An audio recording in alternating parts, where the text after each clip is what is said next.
Salut les gars, j'espère que vous allez bien. Aujourd'hui on se retrouve pour une nouvelle vidéo et cette fois c'est une vidéo assez spéciale. Je vais coacher directement un de mes premiers élèves, Jarod, donc celui sur lequel j'ai fait une vidéo où il a pris 8 kilos en 8 mois, d'accord, donc très propre. Donc pour ceux qui ne me connaissent pas, je m'appelle Owen, je suis non seulement futur athlète en bodybuilding naturel mais également coach sportif spécialisé en hypertrophie. Donc si toi aussi depuis quelques mois ton physique ne bouge pas malgré des années d'entraînement, tu peux toujours réserver ton appel gratuit avec moi en cliquant sur le lien dans la description et tu peux également voir les résultats que j'ai déjà obtenus avec tous ceux qui m'ont fait confiance. Et là, on va attaquer la vidéo avec Jarod. Allez, lock. Ouais. Tu l'as, donne tout. Ouais. Encore.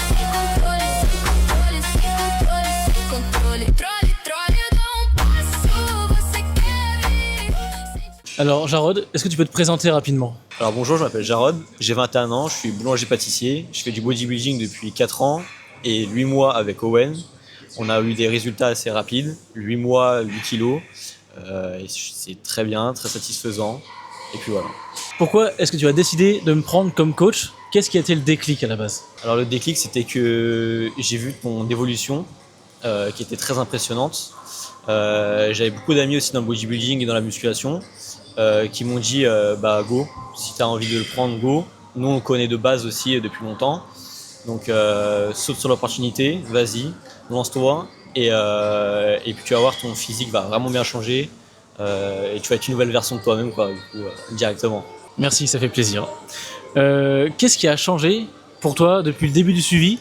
Qu'est-ce que tu as appris? Alors j'avoue que j'ai appris beaucoup de choses dû à toutes tes formations que tu as eues. Et j'ai appris tout ce qui était la science du corps, de la musculation ou autre, les façons de travailler ses muscles, la façon de manger aussi, parce que juste manger n'est pas vraiment de prendre du poids quoi. Ok les gars, on est parti pour la séance du coup de Jarod. Donc aujourd'hui c'est la séance bras-épaules. Son point fort, vous savez, c'est les épaules, il a des épaules énormes. Du coup on va commencer par les bras et on finira par les épaules. On commence avec des extensions de triceps en unilatéral à la poulie. Donc si vous n'arrivez pas à ressentir vos triceps ou à les travailler correctement, franchement c'est un super exercice. Donc pareil, on va vous filmer une ou deux séries effectives de chaque et je vais vous expliquer aussi quelques tips et astuces sur chacun des exercices pour que vous puissiez les appliquer chez vous, enfin dans vos séances plutôt. Donc vous voyez là, il y a une légère erreur, c'est le coude qui bouge pendant le mouvement.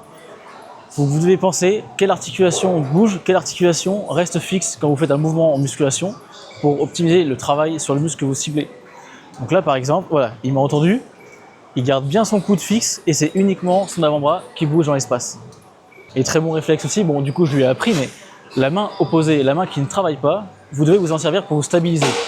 Parce que si vous ne vous stabilisez pas et vous êtes là à toucher votre bras ou à la mettre je sais pas où, en fait vous perdez énormément de force sur le mouvement et vous ratez 2-3 reps faciles au niveau du muscle que vous ciblez.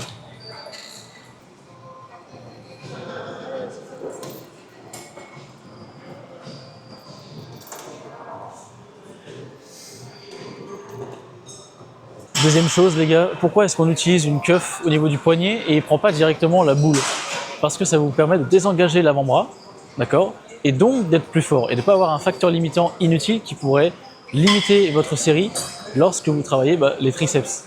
Et deuxième chose aussi, lorsque le point d'application, donc ici la cuff par exemple, elle est plus proche de l'articulation, ça va vous générer moins de douleur et moins de difficultés sur les articulations à terme.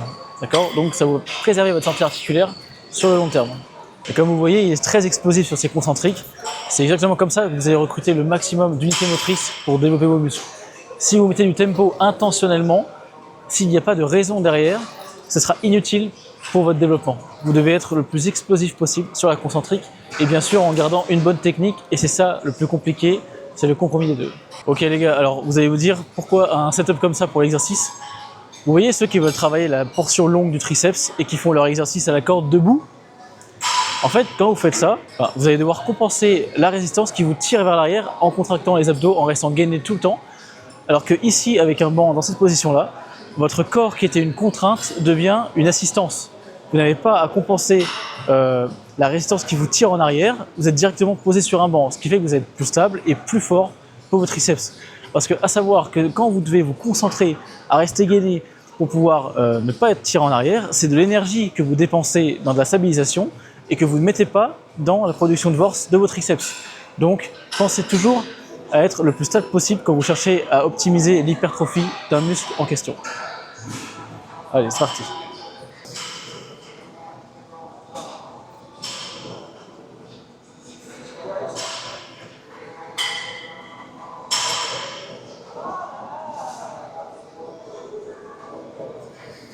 Quand vous faites un exercice, regardez pas comment votre influenceur préféré le fait, d'accord, et regardez votre propre capacité articulaire maximale avant. Vous voyez, si vous ne pouvez pas lever votre épaule plus que ça pour faire les triceps, n'allez pas chercher une amplitude plus haute avec la charge qui vous emporte. Arrêtez-vous à ce que vous pouvez faire naturellement et là, vous pourrez faire l'exercice correctement. Allez. Ouais. Ok, super. Nice. Allez, bien celui-là. Est-ce que tu es satisfait de tes résultats actuellement? Alors, mes résultats, je suis satisfait. Je sais qu'on va faire mieux, qu'on va aller plus loin. On a un objectif à peu près de 70 kg très prochainement. 75, j'avoue, ça serait bien. Mais on va être tout doucement, on va faire ça proprement. Et puis vraiment pas brusquer les choses et vraiment prendre son temps au maximum, quoi. Exactement. Et ça, c'est le point que beaucoup de personnes n'arrivent pas à prendre en compte, c'est la patience. La musculation, c'est un sport de patience. Si vous voulez faire les choses trop vite, vous allez vous griller, vous allez faire juste plus de gras que de muscles. Et au final, ce gras, après, vous allez devoir le reperdre durant des sèches, qui sont des phases où vous n'allez pas spécialement progresser. Donc au final, vous perdez du temps. Si vous faites les choses bien et proprement, ces phases de déficit devraient vraiment être beaucoup plus courtes que vos phases de masse. Si vous voulez un indicateur propre, vous devriez passer 4 fois plus de temps en prise de masse maintenance qu'en sèche si vous voulez évoluer de la façon la plus optimale possible. Penses-tu que tu aurais pu obtenir ce résultat seul? Alors je pense pas, parce que je suis un très gros mangeur de saucissons. Et j'avoue que 100 personnes qui m'aident, ça serait très très compliqué. Et en fait, j'ai déjà réfléchi à faire tout seul ou apprendre avec toi et après revenir sur du tout seul. Mais je pense pas réussir parce qu'il y a toujours une personne qui te pousse, qui t'aide et qui est toujours derrière toi. Et qui est surtout bien formé aussi, parce qu'il y a plein de coachs, hein, mais aussi ça dépend des formations qu'ils ont. Mais toi, je sais que tu es formé avec certaines personnes que je suivais déjà avant que je te suivais toi, et que j'ai totalement confiance. Et non, tout seul, j'aurais pas pu réussir. Et donc pour toi, les connaissances et les compétences d'un coach sont importantes si jamais tu veux lui faire confiance pour évoluer par la suite. Au moins, tu choisis bien tes coachs et tu fais, on va dire, entre guillemets, ce qu'on appelle un benchmark avant. Tu as comparé plusieurs coachs et on va dire que c'était moi qui sortais du lot. Okay. Ok les gars, on passe sur le curl pupitre unilatéral sur la machine Technogym, celle que vous connaissez tous. Ici, vous devez vous concentrer sur 2 points. Votre épaule qui reste fixe et qui ne part pas en avant quand vous êtes à l'étirement, d'accord? Et tentez de garder épaule, coude, poignet aligné de A à Z, d'accord? Sinon, vous allez créer des forces de cisaillement, comme on appelle, dans l'articulation du coude, et ça, à long terme, pour votre santé articulaire, c'est pas bénéf.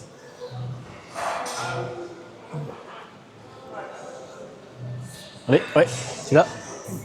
Super. Ouais, vas-y, force. Super. Donc là, j'ai pas grand chose à corriger, le mouvement est très bien exécuté. Et n'ayez pas peur, voilà, encore une fois, de tendre les bras sur ce genre d'exercice. Vous n'allez pas vous déchirer un biceps, d'accord? Votre muscle a été créé, votre articulation a été créée pour aller dans ces amplitudes-là, d'accord? Sinon, vous ne pourriez pas avoir les bras tendus au quotidien. Donc, entraînez votre muscle dans la longueur musculaire totale. Non seulement vous ferez plus de gains, et en plus, vous vous protégerez des blessures, même en dehors au quotidien. Ok, super.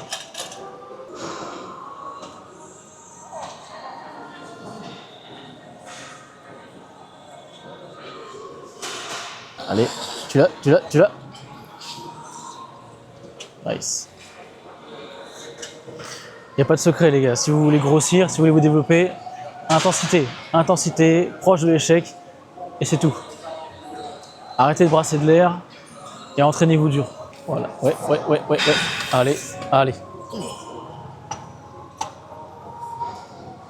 Tu l'as, donne tout, ouais. Super. Ah, t'as la pression, là, c'est plus propre que dans tes vidéos. Hein. Essaye de bien tendre le bras avant d'entamer la rep. Voilà. La tête droite ou pas? La tête, normalement oui, mais on s'en fout un peu la tête, je t'avoue. Allez, dernière. Ouais, allez. Super. Encore. T'es sûr? Non. Et en fait, quand tu fais des à-coups, que tu utilises l'inertie, le momentum, on appelle ça. En fait, c'est de la tension qui se disperse et qui va pas sur ton muscle, tu vois. Donc que tu prennes lourd en faisant ça ou que tu prennes une charge plus légère, en faisant le mouvement beaucoup plus proprement, sans inertie, etc. Au final, tu auras un meilleur stimulus et tu te fatigueras moins, tu vois, au niveau du nerveux. C'est là où tu fais se méfier. Des mecs, ouais, on fait le mouvement. Et à la fin, c'est pas grave si on dénigre ou on fait à moitié, ou tu sais, on le fait pas bien. Il faut aller à l'échec. Après, ça, c'est pour aller plus loin de l'échec, tu vois. Mais il faut savoir le faire avec parcimonie et pas le faire à toutes les séries, tu vois. Il y en a sur les réseaux, ils poussent super lourd, tu vois, des charges super lourdes, ils trichent, etc. Je suis sûr que tu vois les mecs, ils ont les épaules fait comme ça, ils font bien et tout, ils arrivent à 5 reps, mais ils font juste ça. Ouais, mais ça sert pas. Ça sert pas à grand chose parce que là où on veut challenger les épaules sur une élévation latérale ou saltaire, par exemple, c'est en position raccourcie. Donc si tu fais juste ça, au final, tu fatigues pour rien, quoi. Autant baisser la charge et refaire des répétitions en allant jusqu'en haut sera beaucoup plus bénéfique. Quel est ton objectif final et le poids ou le physique que tu aimerais atteindre? Alors j'avoue que mon objectif final, c'est 75 kilos, essayer de monter à 80. Peut-être que ça serait trop, mais on va voir par la suite. Et mon objectif final, je pense, ça serait vraiment d'avoir un beau physique propre et après redevenir sur plus un physique hybride ou une personne qui peut faire du vélo, qui peut faire de la course à pied. Mais franchement, pour le moment, vraiment monter à 75 et après voir. Mais je pourrais pas le dire plus après. Qu'est-ce que tu dirais à quelqu'un qui hésite encore à se lancer, à prendre un coach, si jamais il voit qu'il n'a pas de résultat? Alors prendre un coach, ça va vous aider à évoluer, à croire en soi, parce qu'il y a toujours une personne derrière toi qui va t'aider, qui va te pousser, qui croit en toi aussi. Et seul, tu peux y arriver, mais tu n'iras pas loin et pas longtemps. Tu vas pas durer longtemps dans le long terme qu'avec une personne comme Owen par exemple. Tu vas durer dans le long terme parce qu'il va être derrière, il va être à l'écoute, il répond très vite aux messages d'ailleurs. Il est très à l'écoute, il comprend toutes tes situations, que tu travailles ou non ou pas. Et ouais, prendre un coach, c'est vraiment un plus, quoi. Ok les gars, on passe aux épaules. Alors, élévation latérale à la poulie. Donc là, vous voyez, il fait un peu un mix entre Y et élévation latérale. Il faut qu'il arrête son bras. Vas-y. Qu'il arrête son bras ici. Et en fait, imaginez, vous ne faites pas une ligne droite, mais que vous faites un arc de cercle avec votre épaule. Et vous allez voir, en fait, quand vous faites une élévation latérale, votre scapula va naturellement s'élever. Et pour avoir un meilleur mouvement, lorsque vous êtes en haut du mouvement, vous ne bougez plus votre scapula et vous redescendez de façon fluide pour pouvoir être beaucoup plus sur le fluide latéral. Donc là, la poulie, on peut la mettre un peu plus haut, légèrement. Tu penses, ouais? Ouais. Okay. Voilà. Moi, j'avais été plus là, tu vois. Parce que, en fait, il faut que quand tu sois bras tendu en bas, le câble il soit pile poil perpendiculaire à ton bras, tu vois, pour que la tension elle soit maximale. Ok les gars, donc pourquoi on fait ce type d'exercice? Et ensuite, on va refaire des élévations latérales à la machine. Parce que là, vous voyez, le maximum de résistance, il est à l'étirement. Donc quand son deltoïde latéral est complètement étiré. Et après, à la machine, ce sera à l'inverse. Ce sera quand il sera en mid-range ou plutôt raccourci. Vous n'avez pas de mauvais exercices ni de bons exercices. Les exercices se complètent si vous faites une programmation qui est bien structurée et qui est cohérente avec vos objectifs. Voilà, encore une. Ouais.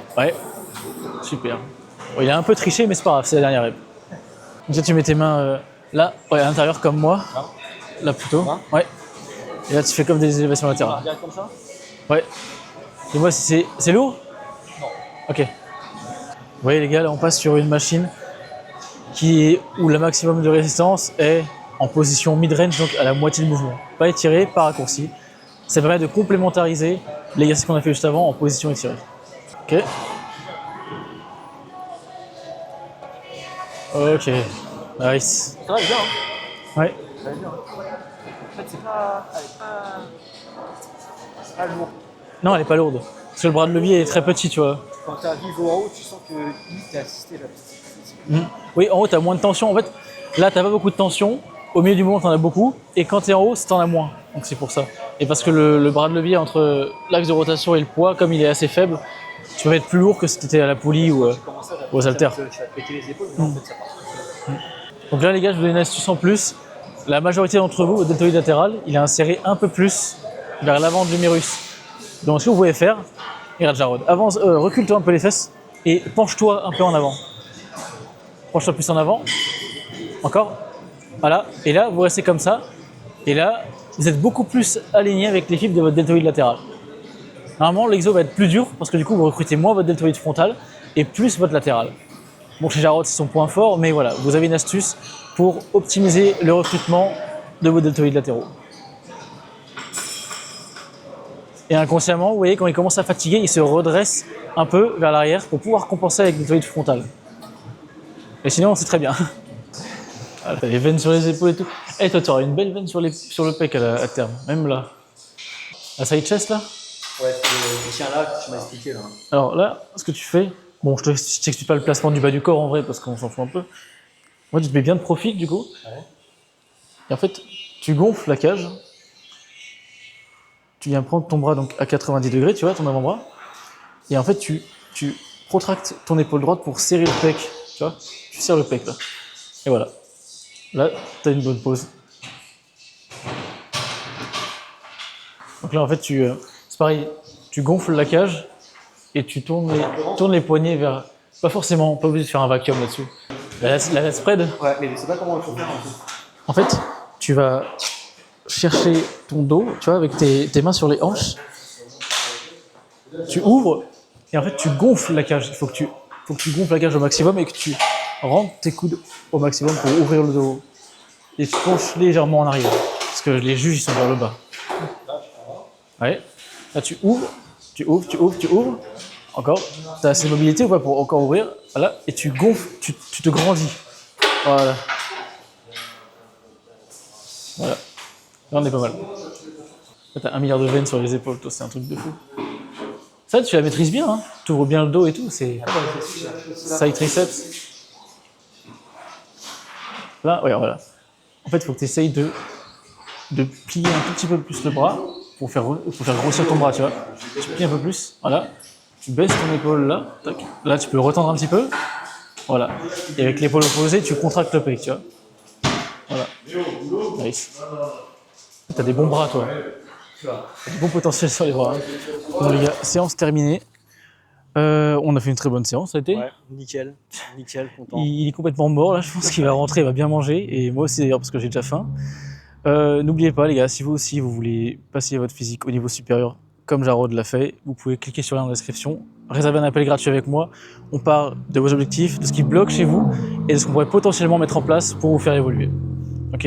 Si vous voulez continuer de suivre bien sûr l'évolution de Jarod, vous avez son Insta en description et je vous l'indiquerai aussi en bas de l'écran, ainsi que le mien et je posterai constamment les résultats de son évolution dessus. Ok. Allez, je vous dis à plus les gars, ciao. Ciao.